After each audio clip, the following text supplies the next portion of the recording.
What's good, you guys? It's RTF YTSGaming back at it again with another video.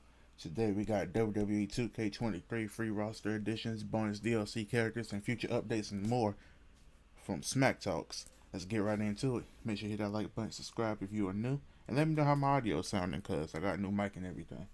Let's get into it. Alright guys, welcome back to the channel and the latest roundup of wrestling game news, where today we have details of some upcoming free roster additions in WWE 2K23, as well as new details on what we can expect from the remaining DLC, including some unique moves and potential bonus superstars. So let's start by looking ahead to some upcoming DLC content, as WWE Games associate gameplay producer Brian Williams was a guest on the latest episode of the Pro Wrestling Shoot podcast, where he went on to share some new details about the creation of WWE 2K23, as well as some new things that we can look forward to in the remaining DLC. Plus, he also confirmed that 2K plan to patch in some additional free superstars. So let's start there with the news of some new roster additions. As speaking on the podcast, Brian confirmed plans to add some new free roster additions, where he stated, "We have some, I guess you could call them free roster additions, that will be made available sooner rather than later, so be on the lookout for that."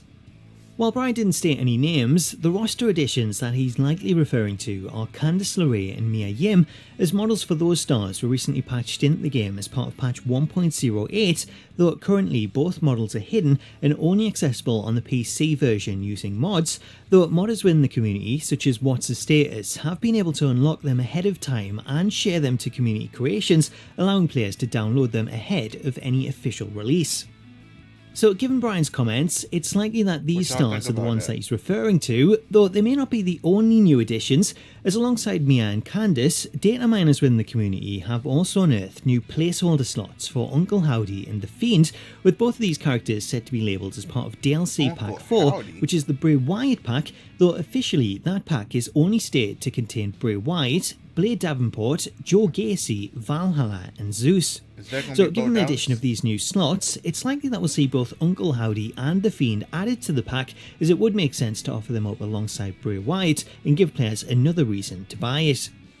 On the subject of Bray Wyatt, it appears that some of his new content has already made it into the game, as creator iWorld's Finest notes that should you download his modded version of The Fiend from community creations, then loading him into a match against LA Knight reveals some new commentary. And things have come to a head in a big way between Bray Wyatt and LA Knight. Wyatt's mind games have gotten under Knight's skin and he is fed up. These are two very different competitors. Wyatt thinks Knight's a muscle-bound blowhard, and Knight thinks Bray is insane. The only thing they agree on is that the only way forward is through one another. So there's 4 extra superstars that we could see added in the coming months. However, that's not all of them, as modders have also found what appears to be a character slot for Alexa Bliss's doll Lily, which appears to be earmarked for a future release in My Faction. Now, if 2K are planning to add Lily as a playable character, then My Faction looks like it'll be the most likely place for her to appear, especially after the inclusion of Mattel's John Cena model, as given the popularity of that character, it's likely that 2K may look to add more wacky characters in the future, potentially as part of the promotion. Going back to the Brian Williams interview, he did share some new details on next month's Race to NXT pack, as Brian shared an interesting note in regards to the DLC moves that are part of the pack, where he noted that one of the stars features a unique move. Now, to quote Brian, he stated, "One of the characters in that pack will be equipped with a move that is brand new of its type. It's not a move that's been done before in terms of functionality, and it's something that principal designer Jason Van Diver wanted to do as somewhat of a test. It works, and it will be in DLC Pack 3. It's a new type of move that hopefully will become a standard moving forward." Looking at the list of superstars that are featured in the Race to NXT pack, we have Harley Race, Ivy Nile, Tony D'Angelo, Trick Williams and Wendy Chu. From looking at the list, it's hard to say who this new type of move could belong to, as I can't think of any moves that you wouldn't be able to do from one of the regular positions, so it'll be interesting to see what the move actually is and how you go about performing it.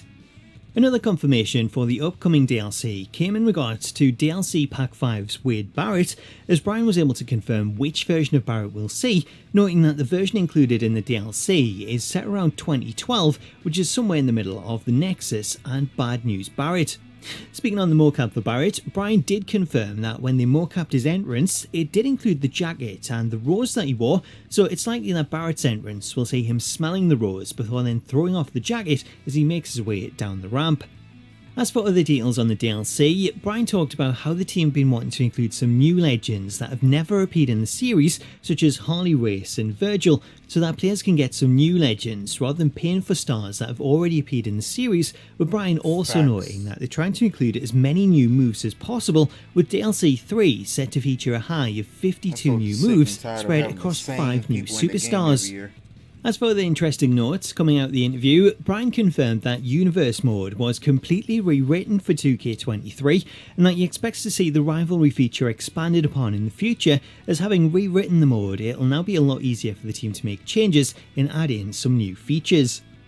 Speaking of adding new content, when answering viewers' questions, Bryan was quizzed over the new World Heavyweight Championship and whether or not we could see it added to the game in a future update, though according to Bryan, he doesn't believe it's something that's in the works, therefore we'll likely have to wait for the next game before we see it. Also asked was the possibility of past games returning, such as 2K15 and 2K16 on digital stores, or even the return of each game's DLC, as there's been a lot of people questioning why some of the older 2K games have been removed, though Bryan did confirm that this is sadly due to licenses and contracts expiring, therefore it's unlikely that we'll see those games or their DLC return. One other interesting response came in regards to a question surrounding blood, as Bryan was asked if we'd ever see the return of blood dripping onto the mat, to which he said that he would love to see it return and that he doesn't think there's anyone on the team that would object to it, so it's something that he would love to see brought back in the future. This response kinda took me by surprise, as while I would love to see this added back to the game, given WWE's current stance on the use of blood and the problems that AEW Fight Forever's had securing a T14 rating due to the amount of blood shown, I didn't think it was something that we would see return, though given Bryan's response, perhaps it's something that's already been discussed. On the subject of returning features, Bryan was also asked about Create a Finisher and whether or not we would ever see it return, as Create a Finisher remains one of the most popular requests year in and year out. While Bryan was unable to confirm anything in regards to the future, he did say that the thought of it coming back is something that he would get excited about, as he thinks that the team... Hey, how many of y'all had those long, complicated ass finishes back in the day with like 10 moves? Let me know in the comments. That they have in place now would be able to do it a lot better than previous iterations and really fine tune it so that we get more stable and realistic moves rather than the ones that we've seen originally. So that's a roundup of the new info to come out of Bryan's interview with the Pro Wrestling Shoot podcast, but if you want to listen to the interview in full, then I'll leave a link to the podcast in the description as well as in a pinned comment. So that's a roundup of the latest news surrounding future... Shout out to Smack Talks. Let me know who y'all think, if any, other free DLC that we may get, like bonus characters and all that. I hope we get some arenas like WrestleMania 39 and all that good stuff. But it's gonna do it for this reaction. Make sure you hit that like button and subscribe if you are new. And see you next time. Oh yeah, before I dip, I do have a series on the channel of dream matches and extreme moments for WWE 2K23. Put in the comment section what type of dream matches you would like to see, and I'll do them. And also, any type of extreme moments you want me to try. Till next time, peace.